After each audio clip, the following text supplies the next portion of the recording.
B'ezrat Hashem, tonight we're going to be counting Tiferet of Netzach. Yesterday was the 23rd day, and we've been talking the last couple of days that Netzach can be in one way Nitzchiyut, which means eternal, but Netzach can also be Nitzachon, victory and success. And today we're talking about the beauty of the competition, because we were talking about everything in this world is a competition, everything in this world is a game. But if you're following the classes every day, then it's easier to relate with the current class. If you're not following, it will be hard to follow what I'm saying. But we were talking about that everything in this world is a game, and there's always going to be a winner in the game. There's always going to be a loser in the game. That's how the game is. But nevertheless, the fact that there is a battle between the winner and the loser, that's where you see the beauty of the game. Can you imagine just one team showing up and the other team doesn't show up? So technically they won, right? But what was the action? I came all the way to see a game and the other team didn't show up. Has to be the competition. That's where the beauty of the competition of the game is revealed. Other than that, there's going to be one team, one set of fans, and the others don't show up. So if you're looking at it in this respect, then in order to have a perfect game, there has to be a winner, and there's always going to be a loser. Okay, you can be technical and say, what about if there's tie? We're not becoming technical right now, we're just trying to get the point across. But nevertheless, the fact that there's a competition and there's backwards and forth, that's what reveals the beauty of the competition. Now, even though one is against the other, nevertheless, it's still, you see the beauty that one is, so to say, they need each other. I know some people, when they come to the game, they come here viciously to win. But I'm talking about when you have a good, what's called in Hebrew, ruach sportivit. You come and do it in the spirit of sports, of we're coming here to compete. So even though one is against the other, nevertheless, the fact that they need each other, that's the whole point of the game. That's where you see the beauty in the game. They need each other.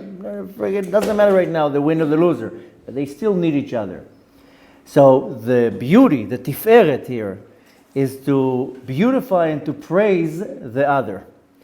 That's the beauty of the competition. That's at the end of the competition, you still shake hands, you hug each other, and you finish it the right way. And from that idea of the game, that's where the beauty, the Tiferet, is being revealed. And I'm giving an example with sports because that's where most of the world will relate with. But take the idea and apply it now to any type of game, competition, relationship, and so forth. Now, if we're looking at the entire week, how we started with Chesed of Netzach. So that's the desire to win. Then we move to Gvura of Netzach. That's the power to win. I need power to win. And if you remember, we concluded it that we said that the power to win, that's Hashem. I cannot think for 1 second that the winning is because of me. Now we're holding on Tiferet of Netzach. And this is the beauty in the victory, in the success. There's always beauty in success and always beauty in victory. Now what's the beauty here? That you go home with a cup? Or that you go home with a reward? That's not the beauty. The beauty is that both teams are playing by the rules. We spoke about yesterday about the rules. If you go by the rules, that's how you become the winner. We spoke yesterday about Gvura of Netzach. In order to me to be the real winner, has to be Gvura, has to be rules, has to be the strength, and have to follow the rules. I break the rules, there's not going to be beauty here. What's the beauty about this whole game backwards and forth? That everybody's playing by the rules. This is the beauty. This is where the Tiferet is being revealed. And again, you can relate to it to the example that I'm talking about sport, but we're talking about everything in life. Even with my game in the world of the Torah, if I play by the rules, then there's going to be beauty there. If I break the rules or I round corner, then there's not going to be any Tiferet, any beauty here.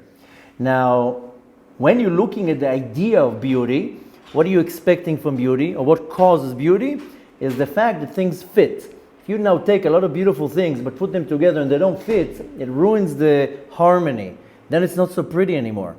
You want to have perfect fit, and that causes harmony in the beauty, and that's what really causes to see it as a beautiful thing.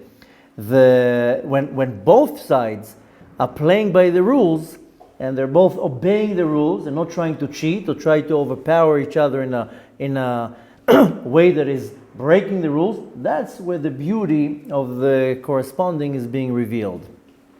And this is how we call, in Hebrew, we call it ruach sportivit, or the spirit of sport. The spirit that I'm not here to destroy you. I'm here to, in an honorable way, play with you. And this is the idea behind the Tiferet of Netzach. And again, we're giving an example of a game, but this can be related to anything.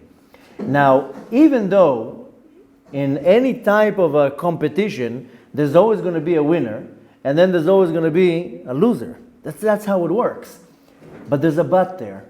The but is that they were both partners to the game. And this is where the beauty is revealed, when there's two partners. Now let's take it to a different example. Look now at a relationship. The relationship is also a game, backwards and forth and backwards and forth. Hopefully there's not too many games, because that's when the relationship becomes childish. But nevertheless, even in the relationship, why is it like a game? Because a healthy relationship, one time I give in, one time you give in. One time I back off, one time you back off.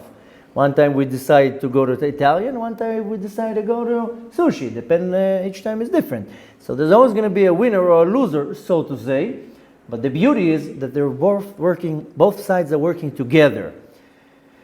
When they're working together, that's where the Tiferet, the beauty of the Netzach, is revealed.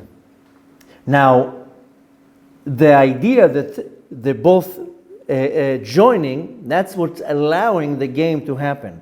If there wouldn't be this unity, then the game will not be able to. Like I said before, one team shows up, the other one doesn't show up, then what kind of a game am I going to see? Now, what do I want to learn from this? This is beautiful in theory, but what do I learn from this? That first of all, one should not be afraid of any type of competition. The Kadosh Baruch Hu created the world with competition. And on the other hand, one should not be afraid or worried about going into a relationship. Because the relationship, some people say, I don't want to go into this relationship, I might get hurt. Yeah, but that's how it works in relationships. There's always going to be the chance that you might be the loser. Because you're not going to get it your way, but it doesn't mean you lose the battle. It means that you just gave it the opportunity to the other person now to be the winner, so to say. So first of all, what we want to learn is no need to be afraid of competition. What I need to be very cautious here is that chas v'shalom, I should not go into the territory of somebody else. What the Torah calls it hasagat gvul. To be very careful that I'm not going into somebody else's territory. So for example, when it comes to business or many other things, there's a territory. I know it sounds very barbaric. It's my territory. But according to the rules of the Torah, there's a gvul. A gvul is a domain, is an area. And there's in some situations that shouldn't be what's called hasagat gvul, that I don't go into somebody else's area. Now one needs to know all the rules exactly, but this is something that the Torah is very serious about, that one should not go into somebody else's area. But it doesn't negate the opportunity of competition. You know how many pizzerias are on the street here? 7, 8, 9. Okay, everybody has to make parnasa, and this pizza is like this, and this pizza is thick crust, and this is thin crust, whatever. This is a competition. There's no hasagat gvul here. But nevertheless, when one goes into the territory of business, needs to know what is hasagat gvul. What is when I go into somebody else's domain or territory. That's where I have to be very careful when it comes to competition. But the Torah doesn't negate or lefech. On the contrary, it supports competition. Nothing wrong with competition. So I'm sure you know the famous joke that when a non-Jew, a Gentile, comes to a new city and he wants to open a business, you know what he does? He goes around the city and he looks for the business that doesn't exist in the city, and then he opens it. When a Jew comes to a new city, he's looking for the most successful business in the city and opens the same one in front of him. So, but But nevertheless, again, we gotta be not to be afraid of any type of competition or a challenge, and needless to say, not to be afraid to go into any type of relationship, and of course, has to be very careful not to step on anybody's toes. Now, when we want to apply it practically, then in the summer we have a custom that we read Pirkei Avot, the Mishnayot, from the Tractate of Avot. There is a Mishnah that says, Yehi mamon chavercha chaviv alecha keshelach. That the money, the property, the possession of your fellow friend should be dear to you, like it's as if your own. When it's your own property, you take care of your own stuff. When it's other people's stuff, most people they don't care. It's not mine, I don't care. So, but the Mishnah tells you, no, you want to have somebody else's property, his belongings, his money, that you should be dear to you, like as if it's yours. What's the practical thing to apply here? Is that I have to see if I really treat other people's property like I treat myself. And this is really the Tiferet of Netzach, the beauty in the competition, because I'm not in a competition with other people. But if I don't care about other people's property, there's not this relations of backwards and forth. So practically saying, I have to constantly challenge myself and see, do I really take care of other people's property like as if it was mine? And if not, of course, then chas v'shalom, it has to be changed and need to do tshuva. I can tell from my own experience that people, when it comes to their stuff, they take care of it. When it comes to other people's stuff, most people don't really care. I don't care, it's his. So this is something that is a very bad midah, very bad attribute. Now at the time of Tiferet Omer, you work on it.